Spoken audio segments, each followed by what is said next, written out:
Hello everyone and welcome back to our channel, Quinta, Fonte, Pipa, and in this week we are going to be talking about something extremely important that you need on your farm.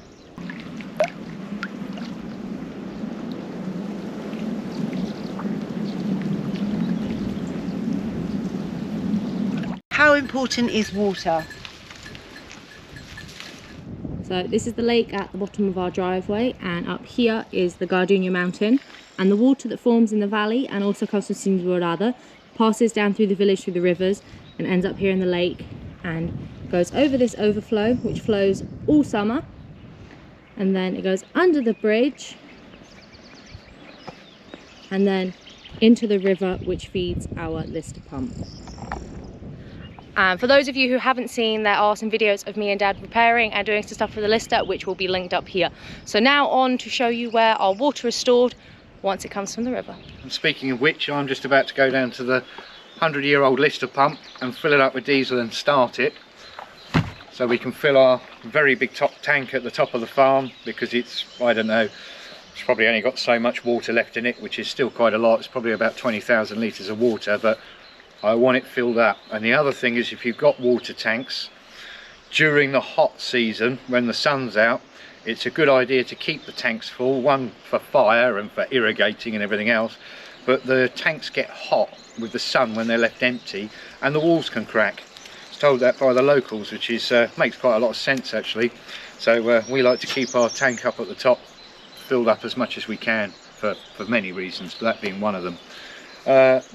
Another reason, I just said irrigating. Probably 2 weeks ago I told you we were going to bring the goats in here. Well, when I put the cancellas out, we haven't had a chance to get the goats in here yet. They've actually been wandering around the farm doing their own thing, and it's been a bit easier whilst other jobs we've had on our plate to do, that we've just let the goats go and do what they wanted to do. You can see how tall it is with Eddie in it. They've run around here and flattened some of it. It's really lost its greenness and its lushness.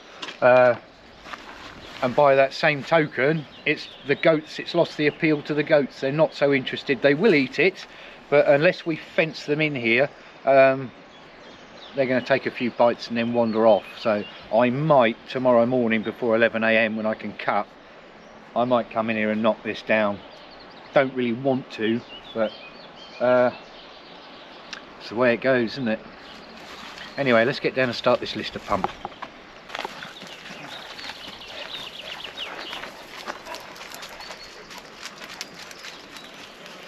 Right, I'm at the pump, the lister pump, and clean out my funnel, and we're going to fill it up with diesel. And this costs us about between 6 and 8 euros to fill our tank at the top of the farm, which is about 132,000 litres I think, or gallons, I can't quite remember which, but it's a big old tank.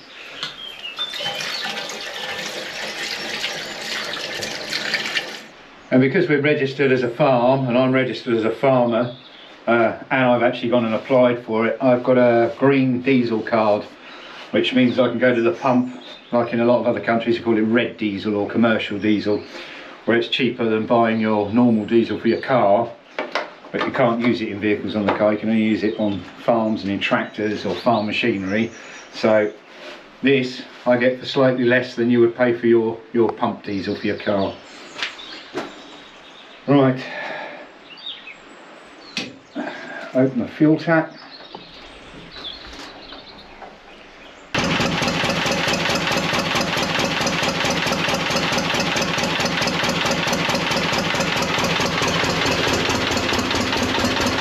I've only got the tap open a little bit.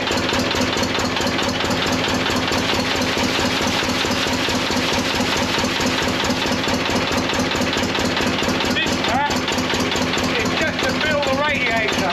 I shut this one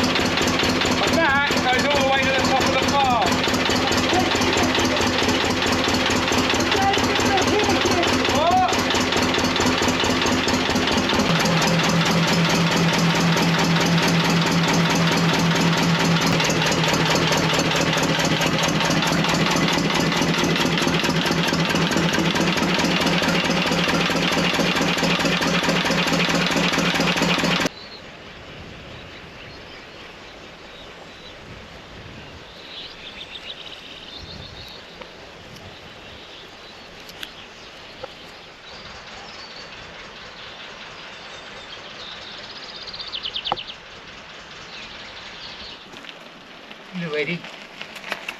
You coming up with me then, mate? Right, now I'm going to scoot to the top of the farm and see if the water's filling the top tank.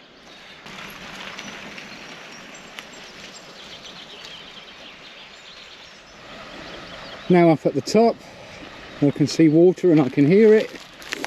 There we go. It goes down that channel. It's leaking out a little bit into this field, which we don't mind about at all.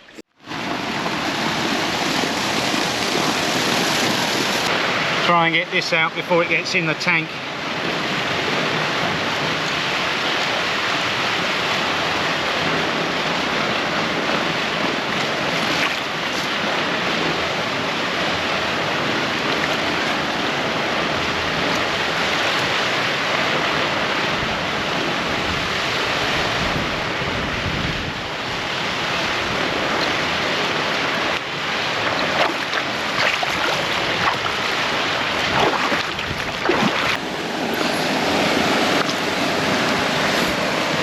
That little bowl there normally acts as a bit of a sediment trap to catch any mud.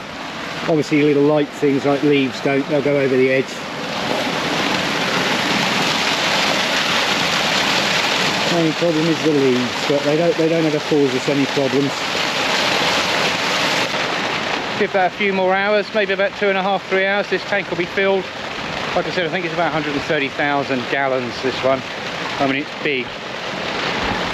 And it's 2 meters deep. It's 8 meters by 6 meters, so you work that out for yourselves, but yeah. And obviously there's the goat barn, so if there is a fire we can stand here and we can spray, not even having to leave this terrace. We could cover the whole area, but we've got enough hoses we can actually drag a hose down the bank and defend everything. So the new mama goats, when they're having babies, will go in there when I've built their new little section. Shed behind it is where the male goat stays, so we can protect all the animals.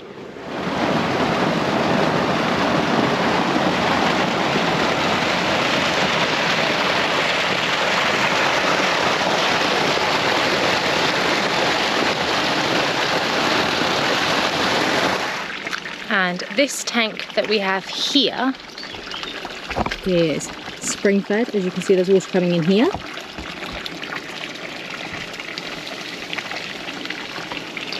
We have a little overflow here which Dad has redirected into a pond down here that he has built, and the water from this tank then fills this tank. So there is a tube here, and Dad will run the pump from the bottom tank to this tank, and he will fill up this one, which is used for the house. As you can tell, the goats are in here.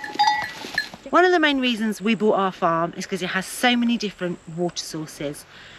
We have the dam, we have a kilometre of river frontage, we have a water mine, a natural spring, a font, and we also have 3 holding tanks that hold our water. If you're considering moving to Portugal, please be aware that it's very, very hot here in the summer. Rivers dry up, your wells dry up. So just because you've come in April and there's water, you may even come in July and there's water. That does not guarantee you that your well or your river will actually have any water in it in the very hottest part of the summer, August. So please be aware that just because you have water the early part of the year, it might not be an all year thing. If you buy a property and on that property is a well, you have to be made aware that it is the law to fence that well. And also cover your well. Yeah. The top of the well must be covered, and for every square metre it must be able to hold 100 kilograms in weight. The fencing around it must be a minimum of 80 centimetres, and this is because there are quite a few deaths in Portugal of people falling into wells. It's about 10 a year, and unfortunately quite a lot of dogs also fall into wells. And we know that from one of our friends in the village when we first moved here. Unfortunately lost one of his dogs in the well. Yeah, and it couldn't get out. No. So just by putting a piece of tarpaulin over the top of your well or a few pieces of wood, it's not enough. It really does have to be properly covered.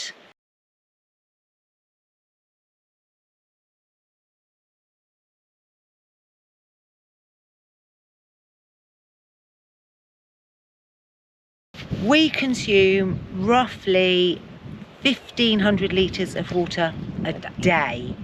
Like, you know, That is with a herd of 30 goats consuming 400 litres a day. yep. The washing machine takes 180 litres to do a wash. Flushing the toilet, 5 litres. It doesn't seem like much until you actually calculate everything and realise how much you are using per day. Yeah. 1 minute in the shower, that's 10 litres of water. These are all things that you've got to sort of account for how much you're gonna use every day. I've seen a lot of people have just literally got 1,000 litre water tank. That does our goats in water for less than 2 days. Yeah.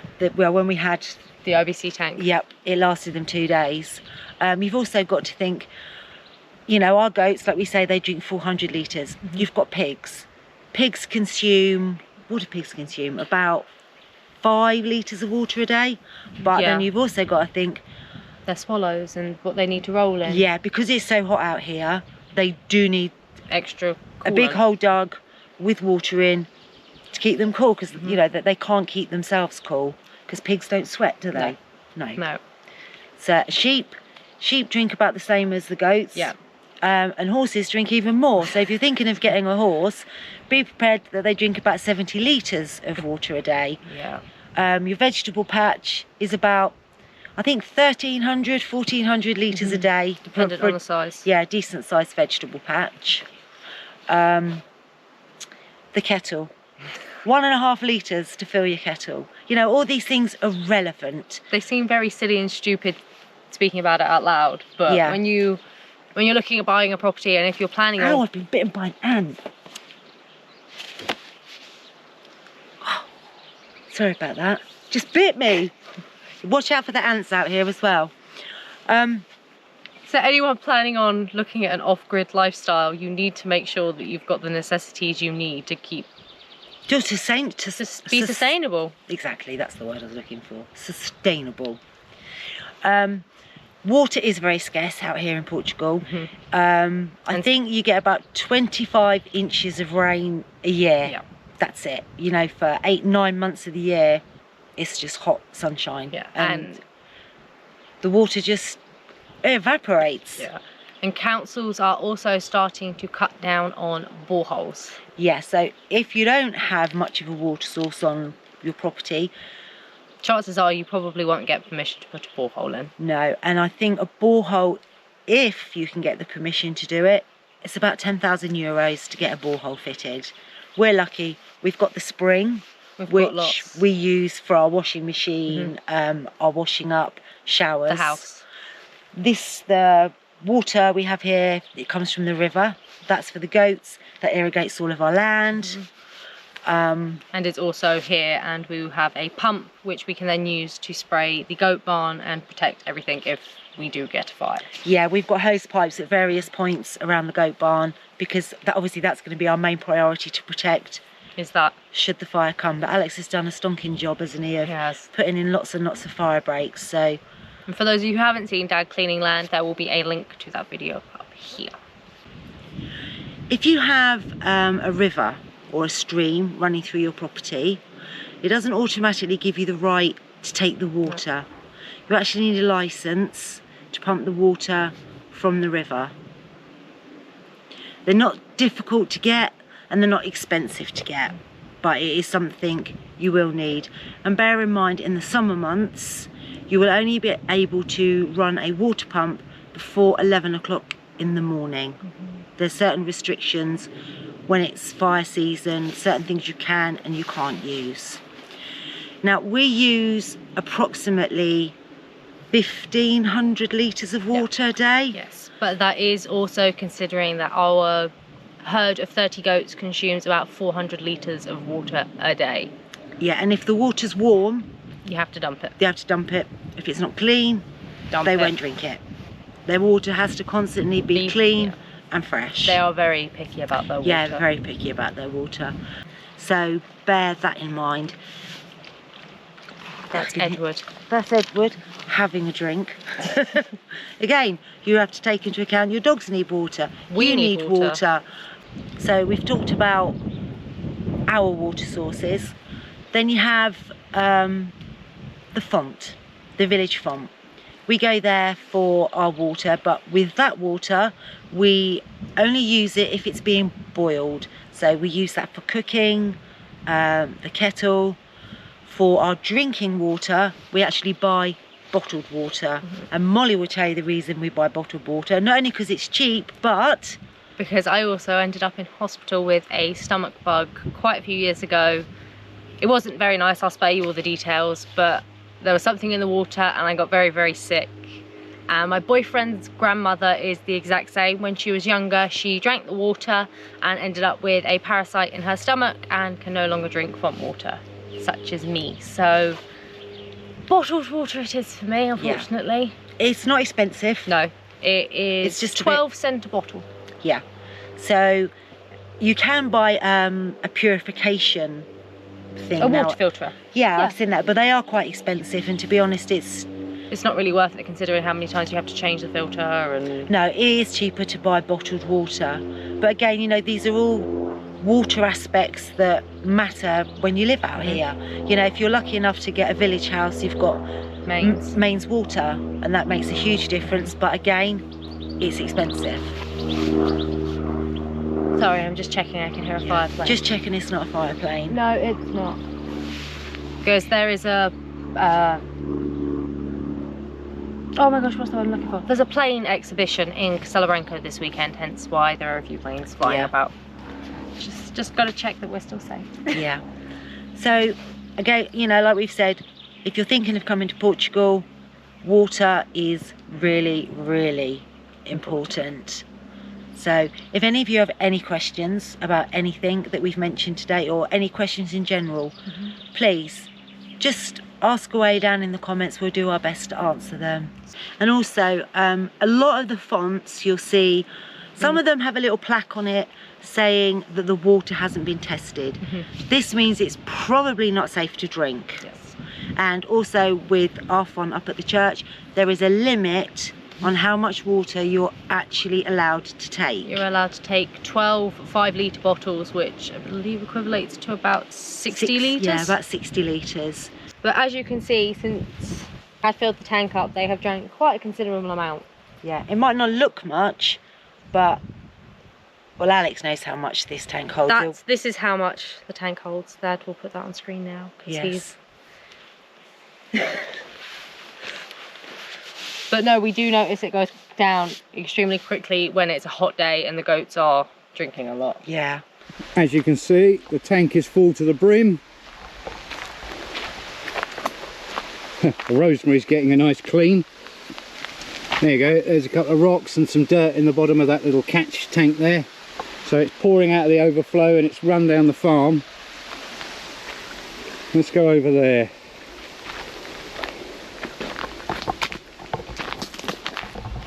You might see the ground is damp here. What I'm about to do is over here, options. At the moment I've only got one of these metal gates. If I had another one, that would go in here, this would fill up, and then it would pour out of that little dip there into this gully here, and then it would run down and flood that field. But what I'm going to do now, take that out the way, move these rocks, put that there. There we go. Now the water is running into this field, so we may as well, with the last bit of diesel in the pump, let it flood irrigate this field.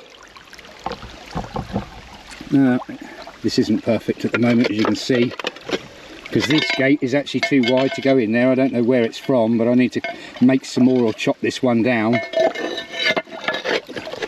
But that's more than good enough for what we're doing right now.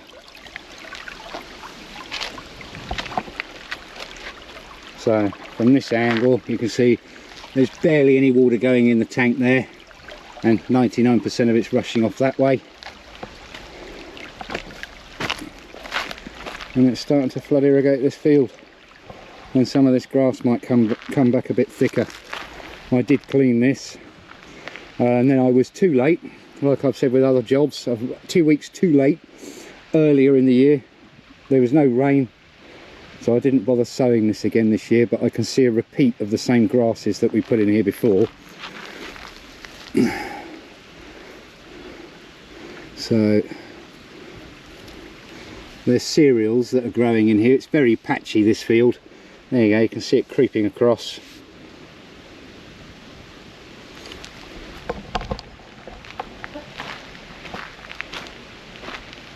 With a bit of gravity, it's running off this way a bit quicker. It's down to about there at the moment. If I have a little scratch in here with the bucket, we might be able to come this way with it a bit more.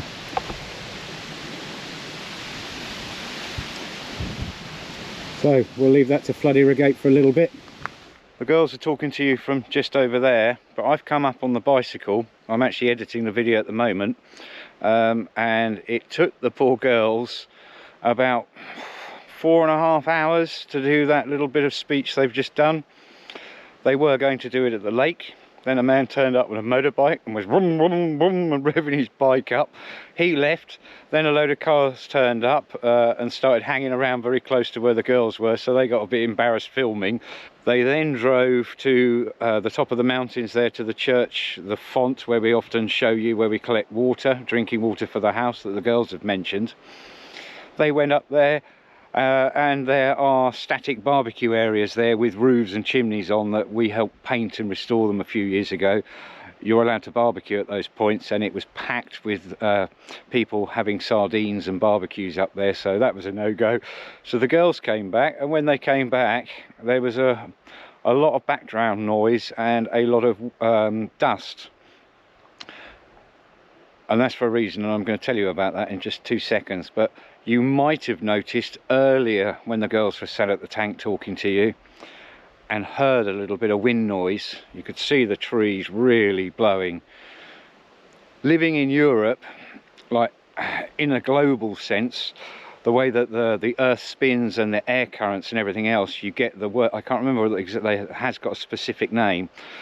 You get a lot of the turbulent air streams over central Portugal. Spain, I think part of Italy gets it, France gets it, and and Portugal gets it.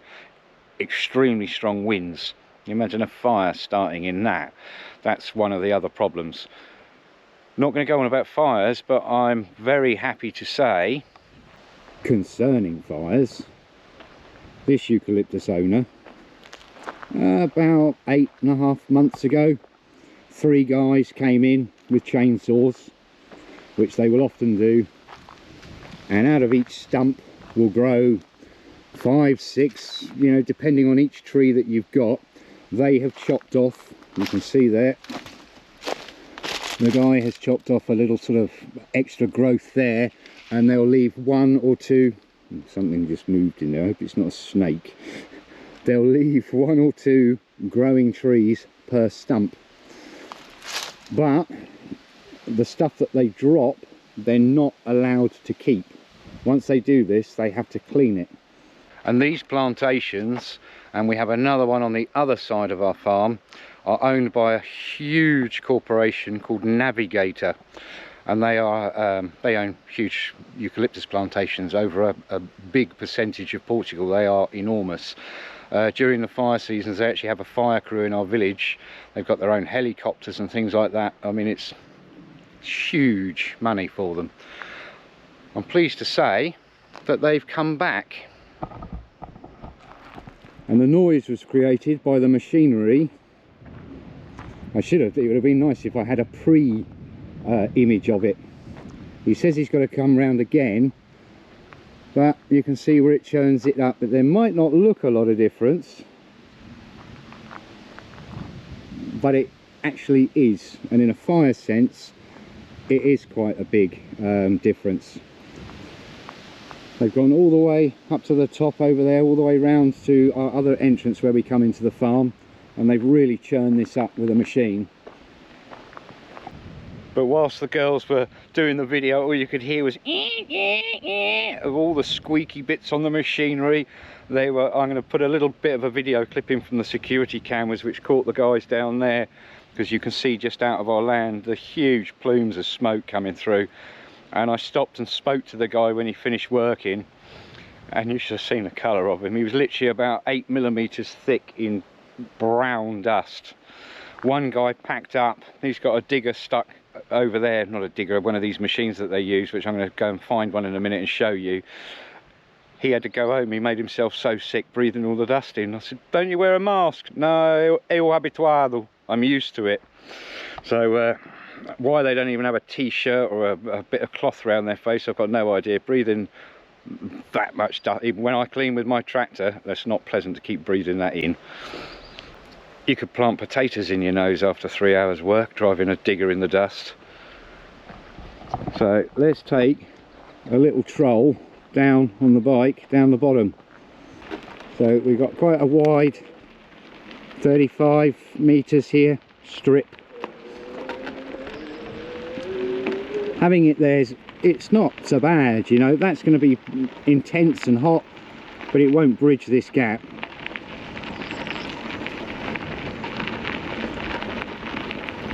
He's really chewed it up too. I mean, that's about, I would say, 18 inches deep. He's ploughed that deep, so nothing should regrow on these extremities here. So, and here's what they use. A tracked caterpillar with a big set of discs on the back. In Portugal they're called grad discs, and I would love some for my tractor, but I can't quite afford them. As I was saying, I'd love a set of these for my tractor. They'd be made differently. These are super heavy duty for a big machine like that, and it's hydraulically adjustable, and in fact I'm looking at it and I can see it's been really welded up. It's obviously snapped a lot of bits off of itself before, but it's quite a serious bit of kit. Poor bloke was in that all day long.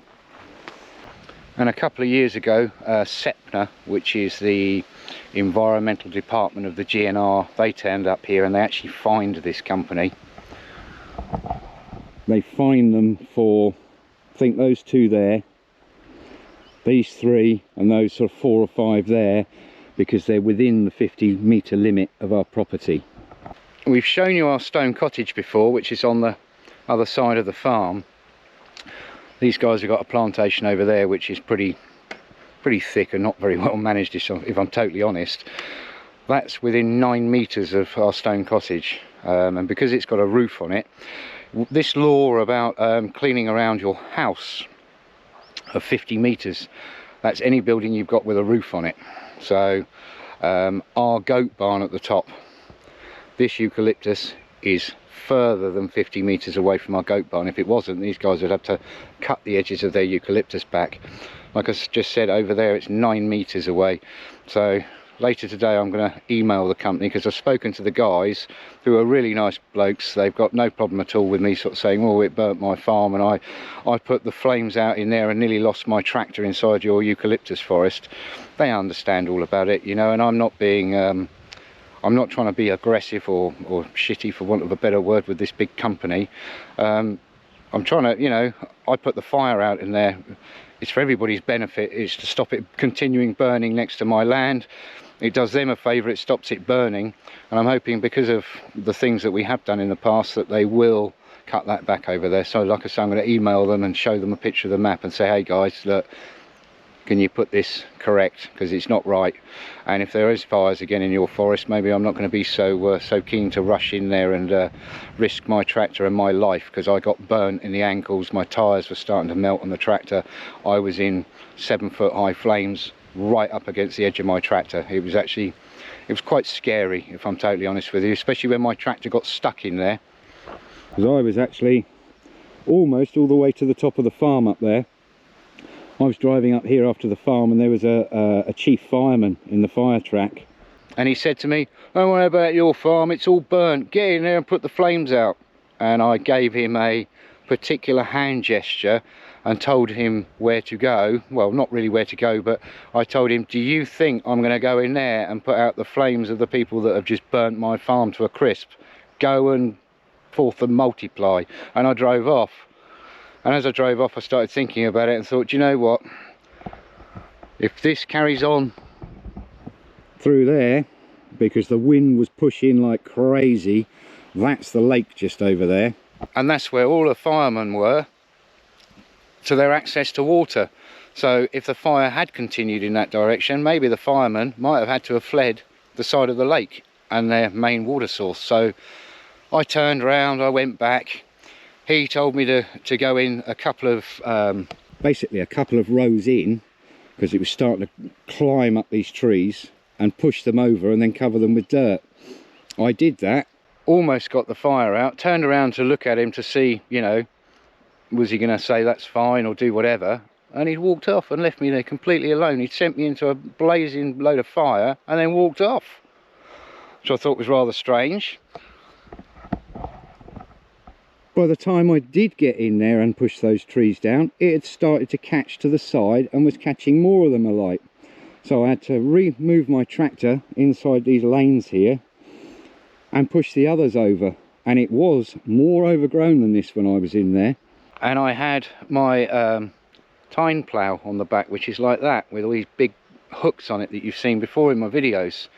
As I was manoeuvring, these bits got hooked round trees that big, and I couldn't move the tractor. I was locked. And I was getting really, because the flames are literally within seconds, they're just coming closer and closer and closer towards you.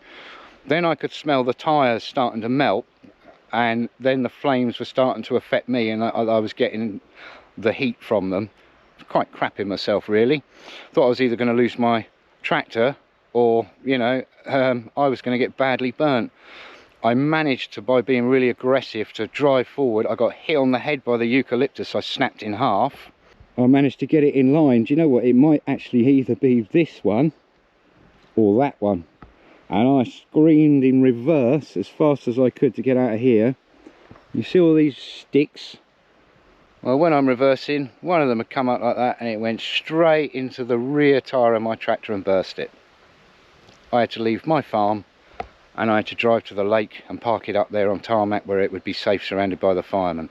So I hope these guys appreciate what I did, because I'm not too keen on doing it again. So we've just ridden down from there. That goes to the gate at the front of our house, and this is the main track that we come in and out of. And they've started to clean here, which is good. This is a fire track here, which was overgrown, and I've opened up and cleaned, and they've really ploughed into this. He said he's going to do a bit more, so, because to me that's not great. That some of that stuff will just start growing back, but you can see how much junk is in there. But I'm extremely grateful they're even doing what they're doing. We've come along the side of the fire road here.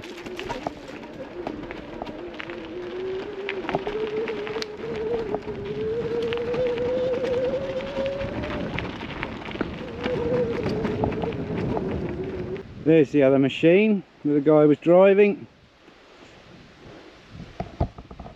and all through here was really thick with the jesters and the matu and everything else, so it still looks dirty on the edge, but believe me, in a fire that's going to be 50 times better. When these guys have left in a few days, I shall come along here with the tractor and I shall sort this edge out, because by the way that the discs on the back of those machines work, it spills it out to the edge, and it's built this edge up even higher now. And what I want to do is get my bucket and push it back, so instead of it coming along and then a sharp dip down to the ground like it does, and it's even worse there closer to my home, I want to just make it a smooth bank, because these guys aren't going to come every year. I will be able to come along here if it's flatter and chop all of this stuff down with the chain on the back of my machine. So when they've gone, or I might wait to the winter, to be fair, because all I'm going to be doing is playing in flower. That's, you know, that's Portugal for you. That's how dry Portugal is. And you imagine the dust that came off those machines. But I'm extremely grateful. I'm very pleased the guys are doing what they're doing, and they are amicable people. I know this is not anything to do with water, but it's a part and parcel of living in lovely Portugal. Paper. So thank you guys so much for watching this week's video. We hope you enjoyed it. So don't forget to give this video a thumbs up, subscribe, and we will see you back here next week.